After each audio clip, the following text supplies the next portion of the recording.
We don't have a lot of new baseball coming out right now, but that's okay, because apparently I've decided let's do a lot of old baseball this month. Once again, throwing it back 15 years to National Chicle Baseball. Let's get into it.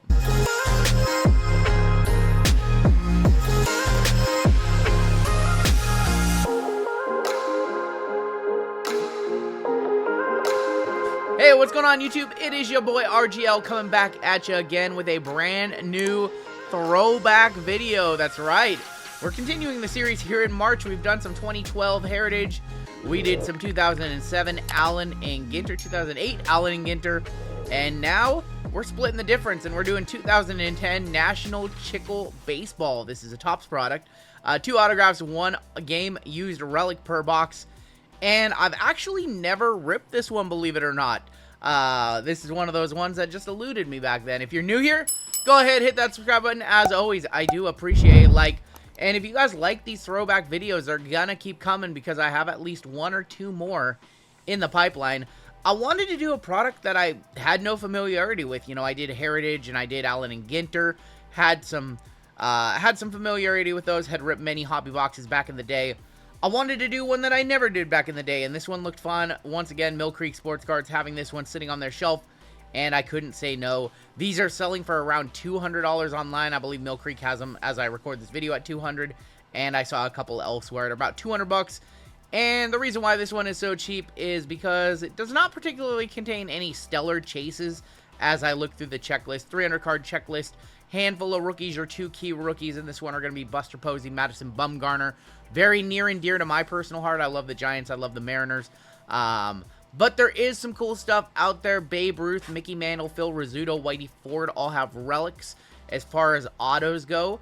We're looking for like Stan the Man Musial has one. Madison Bumgarner has a rookie auto in this one. There's a cool dual auto featuring Miggy and Ryan Howard. And there's also a bunch of dust in this one. So I'm sure going back and ripping these old boxes, we're going to see a lot of highly undesirable stuff. And this one is all the cards are going to be hand-drawn or hand-painted, I should say. Sort of like 53 Topps was. Kind of like they do nowadays with the who's the guy last year that did this? The Topps painted by Andy. I can't remember his name. But they did a painted set last year. So this is more of the artsy stuff. Oh, this is kind of cool.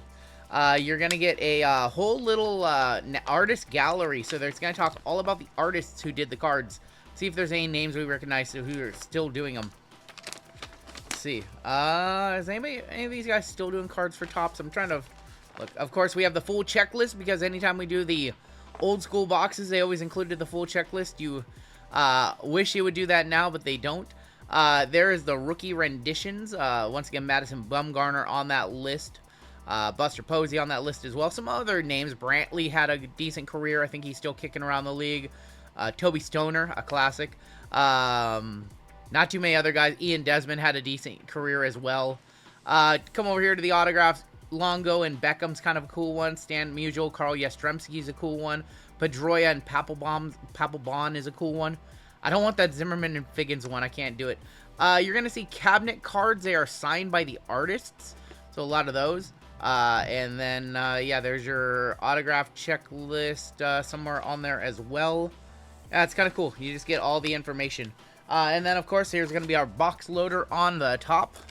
One oversized, and this is going to be a 8x10. Let's see if we can get an auto in here. Auto would be cool, or something signed by one of the artists. Again, 15 years old. I can't actually open. I finally got a pack I can't open. All right, we're gonna bring in. I'm gonna try not to cut myself. There we go. That'd be great. Cutting myself on a 8x10. Who we got? We have. This is an authentic. Oh, it's numbered to 50. All right, who is it? So we know that it's done by Paul Lempa, but who is it? Oh, and it's gonna be an autograph. Is that an autograph? That is an autographed artist proof. That's cool. Of Eddie Matthews, signed by Paul Lempa to 50. What is that worth? I actually have no clue. But this is going to be the art style. Everything is hand painted. And our first one starting up. All right, I can honestly say, after Ginter, after Heritage, 2012 Heritage, this is definitely the best box so far, and we're 1 cabinet card in. Once again, nothing changing here. We're going to get 24 packs, 8 cards. So back in a time when you got a ton of cards and a ton of packs, Here is the box. Not really too much information on here. But this was one of the more artsy sets back in the day. It looks like it sold for about 80 or 90 bucks, so it's only doubled. It might what was the inflation adjusted for inflation back in 2010? It might be adjusted for inflation correctly. It might still be what it was back then. I don't know. But here's going to be the design. Some cards are going to be a little more plain like that Feldman. Some are going to be a lot more detailed like this Torrey Hunter or this Gordon Beckham, former Mariner right there. Jar Jurgens, man, I haven't heard of him in a minute. There's going to be a throwback Walter Johnson, David Wright, and Alexi Ramirez. So here's one of the things about this set. Once again, just like Allen and Ginter, you're looking for different backs. I believe the backs fall like 1 in every 4 packs, and they actually matter a little bit more in this product. The red backs, I believe, are 1-of-1s. There's Reggie, Ozzie Smith. One of the things that I like about this, so we ripped that Topps Spotlight a couple months ago. One of the things that I like about Johnny Mize is that the cards are more... Ooh, really good painting right there, Russell Martin. The cards are more standardized. It's not all over the place. They have a very, very unique style by the artists, but they're all within the same kind of boundaries of what you would expect in a set like this. They all kind of flow together, even though there's, 10 or 12 different artists. Unlike the other set, which was very eclectic, very all over the place, rookie. Even the rookie's got the rookie card logos. Dan Ugla, he was a beast back in the day. Chris Coughlin, haven't said that name in like 15 years.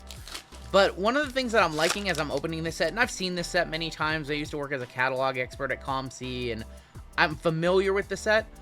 But as I rip a box for the first time, I think we have a mem here. Game worn jersey of Colby Rasmus. But as I rip through this set, one of the things that I'm appreciating about it is that it's all very, very standard, and there's checklists. It's all very standardized. Now, when I did that Spotlight box, man, that thing was all over the place. The art design, the parallels and things of that nature. That one was really all over the place. This one is a lot more standardized, has a lot more flow to it, a lot of synergy with the artists. So, like, they actually talked and coordinated and planned things out. Elvis Andrews right there. Like, this Poppy is great. This Poppy is great. We need, like, a update. We need a painted set that looks more like, PC piece. Felix Hernandez. Now, that maybe not necessarily looks like the king that I remember, but that would be a young king, so maybe it is. Look at the night and day difference right here on the Felix, the face on the Felix versus the face of the Hunter Pence. And that's not how Hunter looked at the end of his career, but that's how I remember him with Houston. But once again, when you're ripping an old box like this, you do have to check the backs. Noticing some corner dings on some of these, but you got to check the backs. Like, here we go, National Chicle. So this is a short print right there because it's that back. You can kind of go quickly through these. So this would be a short print, this Michael Brantley rookie. And we'll keep it on rolling today. We have 2 autos, 1 mem. That is what is promised to us on the box. Todd the God Hilton with a huge neck. What on earth? Johan Santana. Some of the artwork is fantastic. You can kind of tell who killed it. Oh, that's cool. Lou Gehrig. Just a base card on that one, too. That's an awesome Lou. Tulo and Alex Gordon. We'll keep on doing this throwback series throughout the month of March as we march on into the start of the 2025 MLB season. Hideki Matsui right there. Cy Young, Neil Walker, Jake Peavy, Molitor. Wow, look at the painter on Michael Saunders. Former Mariner Michael Saunders. We'll look at the backs of these again, see if we got any new backs. Just looking for the 101. So the 101s, I believe, are the red backs. And there's the Bazooka back, so that's a short print. And we should see one every few packs. That was Jake Peavy. Now, when you go back and you rip an old box like this, I mean, other than the Babe Ruth mems, the Mickey Mantle mems, and a handful of autos, you're really, really going to struggle to make your money back on something like this. Once again, this is more of a rip just for fun, for nostalgia, to go back and check out what Topps was doing 15 years ago. That's not to say that you can't hit a big card, or I forgot all about this card being in this set. One of the weirdest cards you're ever going to see, the weirdest Tim Wakefield card. Rest in peace, Tim Wakefield. We used this card several times when I worked at ComC on the blog and just as a joke card. He's eating the baseball. I got nothing. He's eating the baseball. That's funny. Greinke, Justin Morneau, Drew Stubbs, rookie. Jonathan Broxton, next Warren Spahn, Brian Roberts. That's an interesting photo. Interesting choice. There was a comment in the last video that I uploaded, one of the throwback videos, and it was, you know, these boxes should be $100. Why would anybody open them if you can't get your money back? And there's not to say that when you're opening this old stuff that you can't hit a card that's, you know, a monster that's been sitting in a box for, that's cool, the Colt 45s. You can definitely do so. The likelihood is very low. You know, in the industry, when you're opening new products, you're, you know, hitting a rookies maybe in 3, 4, 5 years, they won't be worth anything. But nowadays, people are speculating, or they had a good rookie season. Oh, that one would have been worth not much even back in the day. But what a beautiful signature on it. Jason Bartlett for the Rays. Jason Bartlett is our first auto. But nowadays, boxes are going to have more value simply because, that's not Nolan Ryan, Scudero, simply because there's more chases, there's more guys who, have their whole career ahead of them, more rookies. In this one, the only 2 rookies we're looking for is Posey and Bumgarner. Out of all the rookies in the set, those were the only 2 that panned out. But maybe back in the day, somebody thought that Toby Stoner was going to be a good rookie, and they were buying his stuff, and his stuff sold back in the day. Griffey for the PC. I'll put that in the PC pile. What did I do with that Felix? I lost the Felix already. Jermaine Dye. But as one of the things when you go back and you rip these old boxes, it's not about what you can hit in them. It's about how many of them are left in existence. And when you rip some old boxes like this, and there's just not many in existence, even though the likelihood of getting a $200 card out of this box is like slim and none. You have to hit like a Babe Ruth or a big dual auto. You can, but when you rip something like this, it's more of a supply demand thing. Does it make sense? Would I, you know, put $200 elsewhere if I was, you know, not creating a piece of content that, you know, a lot of people haven't seen this box, and so that's part of the premise of doing this video. Aaron Hill was our short print. You could put $200 in much better places in the hobby right now if you're just trying to get a big hit and trying to make, you know, $500 or $1,000.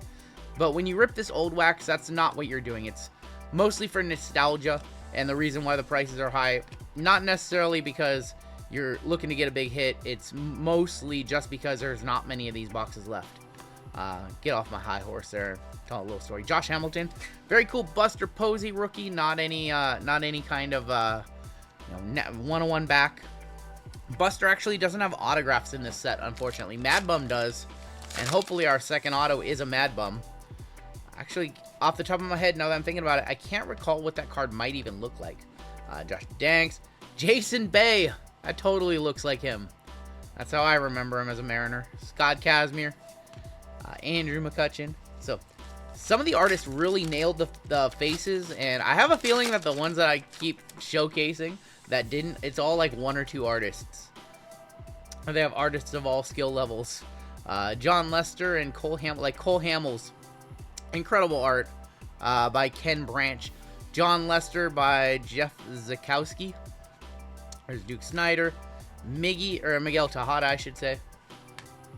Carlos Quentin, Felix P.I., and Wandy Rodriguez. I remember him. I used to actually, crazy story, back when they were in the NL, I actually really liked the Astros for a minute there before the Giants dynasty run. I liked the Roger Clemens, Hunter Pence, Carlos Beltran, Andy Pettit teams, Morgan Ensberg, Roy Halladay, rest in peace. Second auto might be coming up. Maybe not. Adam Lind, he played for the Mariners too. Yolis Chastain, I loved him back in the day. Juan Marichal.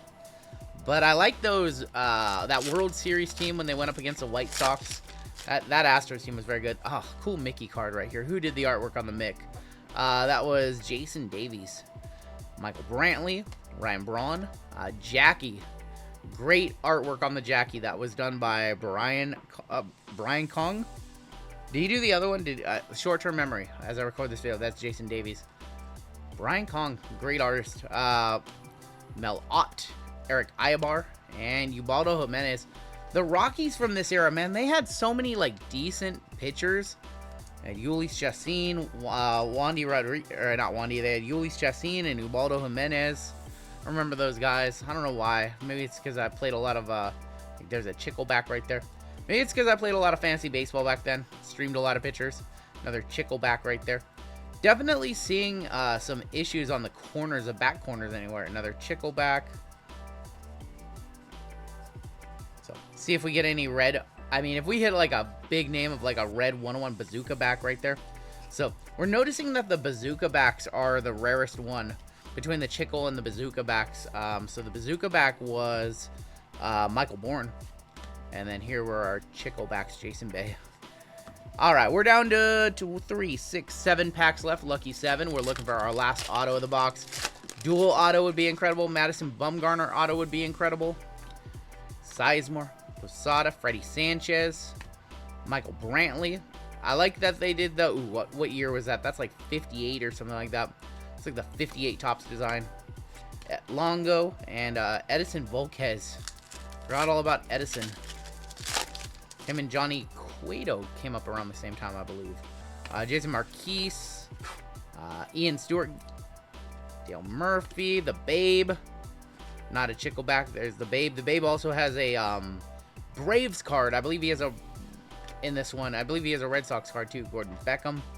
I believe he has a, the Braves card is actually on the box. It's like crazy artwork of him. I haven't seen, I can't recall what the Boston one looks like, but I'm pretty sure he has a card on all 3.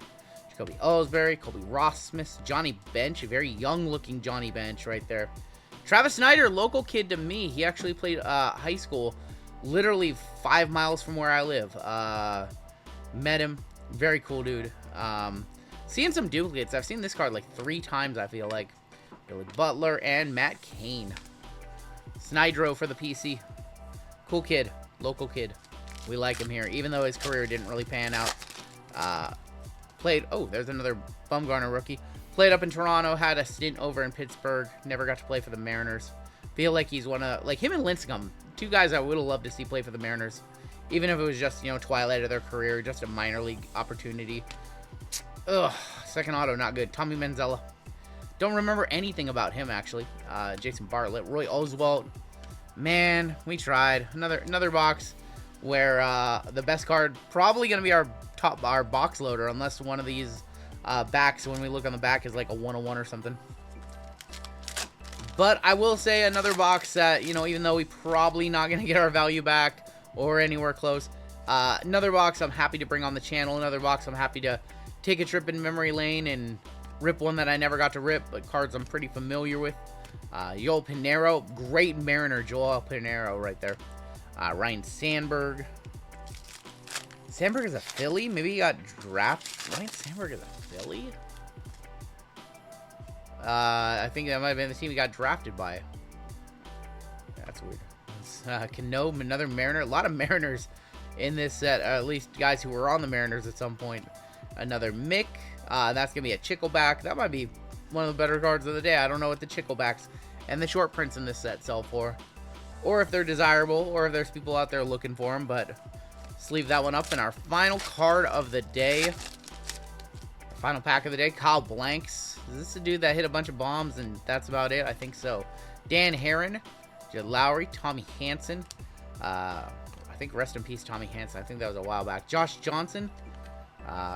And a name I can't say at the end, Mark Repsinski? I don't remember him. Let's see if we got lucky with a 101 back, a red back. And if not, let's get on out of here. Like I said, you go back and you rip these old boxes more for nostalgia. There are certain boxes that you go back and you rip for big hits. I'm talking like 18-19 basketball for the Luka chases. I'm talking like 2000 and, no, there's another Chickleback. I'm talking like really old stuff like 1950, you know, 50s tops and things like that of that nature. Older basketball for Jordan autos, all that stuff. Anything that is really old that has like a big chase, like LeBron rookies or Curry rookies with tops looking for the superfractor. All that stuff is very expensive, and for good reason why. There are certain landmark cards from sets from 15 years ago, like the Curry superfractor rookie that has never surfaced. So if you want to rip that stuff, it's like $30,000. But if you want to rip something like Chicle, because the checklist shows there's no, you know, Babe Ruth cuts in it or Mickey Mantle cuts or anything super crazy. That's why a box like this will be 200 bucks. Not a whole lot of value here, unfortunately, in our box. Some cool memory lane. We thankfully did get our 1 mem and 2 autos.